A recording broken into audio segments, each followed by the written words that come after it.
Gas बुकिंगसाठी ग्रामीण भागात 45, शहरी भागात 25 दिवसांची मुदत, तर भारतात पुरेसा तेलसाठा उपलब्ध, पेट्रोलियम मंत्री हरदीप सिंग पुरी यांचं संसदेत निवेदन.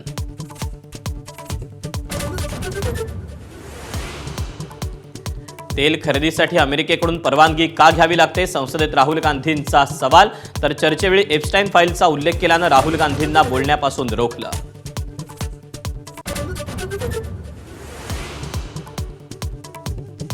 भारताचे परराष्ट्र मंत्री एस जयशंकर आणि इराणच्या परराष्ट्र मंत्र्यांमध्ये 3 वेळा चर्चा, शेवटच्या चर्चेत जहाजांची सुरक्षा आणि भारताची ऊर्जा याविषयी संवाद.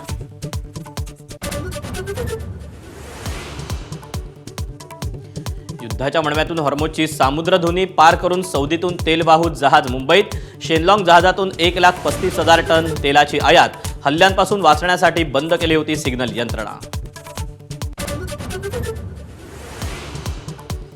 इराणमध्ये अजूनही 9,000 भारतीय अडकले, परराष्ट्र सचिवांची माहिती.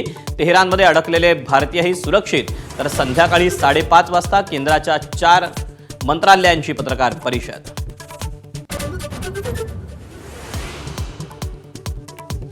इराण विरुद्धचं युद्ध लवकरच थांबवणार, अमेरिकन युद्ध जिंकलं, डोनाल्ड ट्रम्प यांची घोषणा.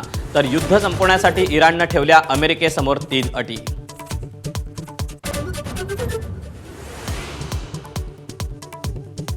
राज्यात अनेक ठिकाणी गॅस एजन्सी बाहेर मोठी गर्दी, अमरावतीत पोलीस बंदोबस्तात सिलेंडरचं वितरण, तर जळगावात एलपीजी गॅस पंपावर रिक्षांच्या 1 किलोमीटरपर्यंत रांगा.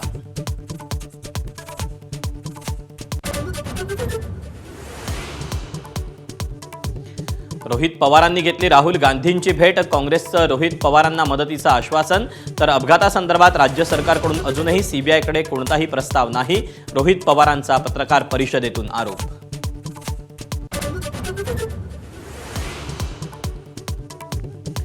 शिवसेना पक्षाचं नाव आणि चिन्हासंदर्भात सर्वोच्च न्यायालयात आजची सुनावणी संपली, अंतिम युक्तिवादासाठी तयार, दोन्ही बाजूंची माहिती, तर लेखी युक्तिवाद वाचून पुढील तारीख निश्चित होणार.